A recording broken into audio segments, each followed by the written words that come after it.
PlayStation 4 owners are in the enviable position of having too many great games to play this year.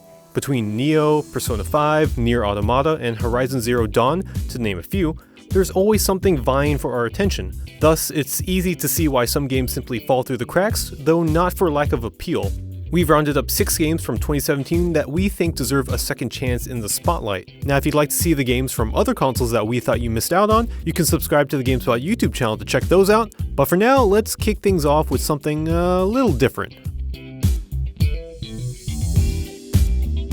Imagine a relatively quiet town in the American Midwest populated by anthropomorphic animals. That's Possum Springs, where Night in the Woods takes place.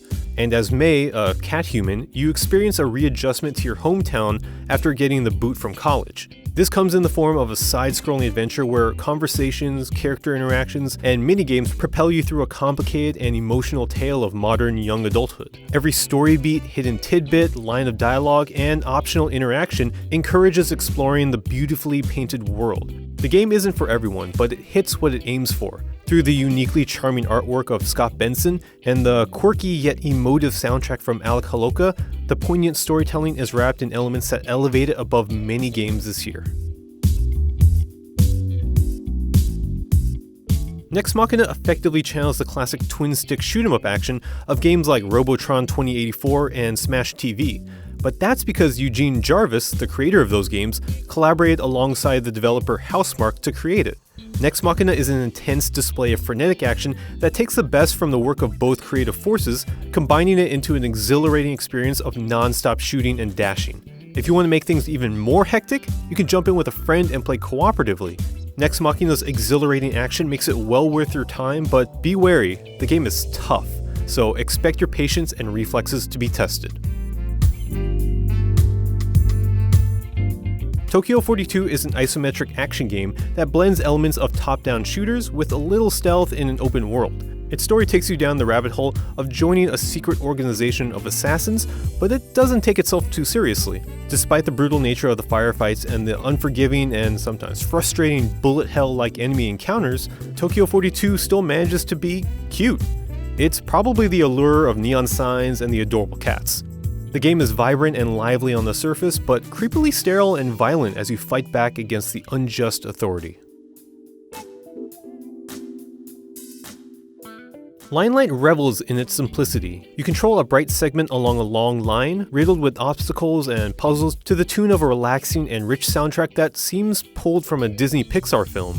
The complexity of the challenges increases as you trot along the different stages, so you should expect to sharpen your logic and timing skills the further you get with Limelight. You'll activate platforms to connect segments, avoid threatening lines, and sometimes guide them towards your goal by manipulating the path forward.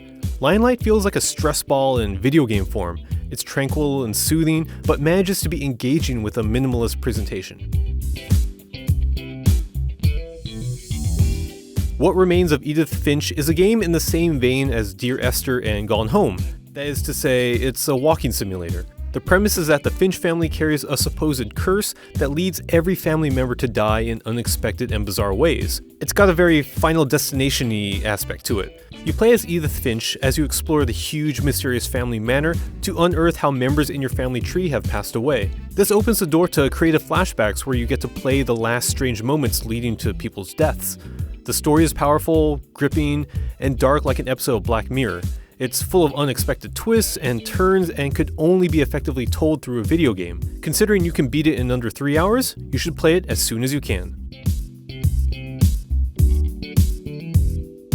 Yakuza Zero embodies what made its predecessors so endearing for fans of the series, effectively combining its melodrama and seriousness with a dose of offbeat, absurdist comedy. While these extremes don't seem like they'd work together, the game handles a combo with ease. The result is an entertaining experience that pulls you in with its involved narrative, makes you break into laughter with its outlandish humor, and immerses you in its authentic take on Japanese culture. It's also a prequel to the entire series, so if you've never tried a Yakuza game before, you owe it to yourself to play Yakuza Zero. The 6 games you've just seen represent a fraction of the interesting titles that have hit the PS4 this year. You can head over to GameSpot.com for a more extensive look at the PS4's hidden gems, and subscribe to our YouTube channel for more videos like these, covering Switch, Xbox One, and PC. And if you think there's a game that deserves a bit of extra love, throw it in the comments below.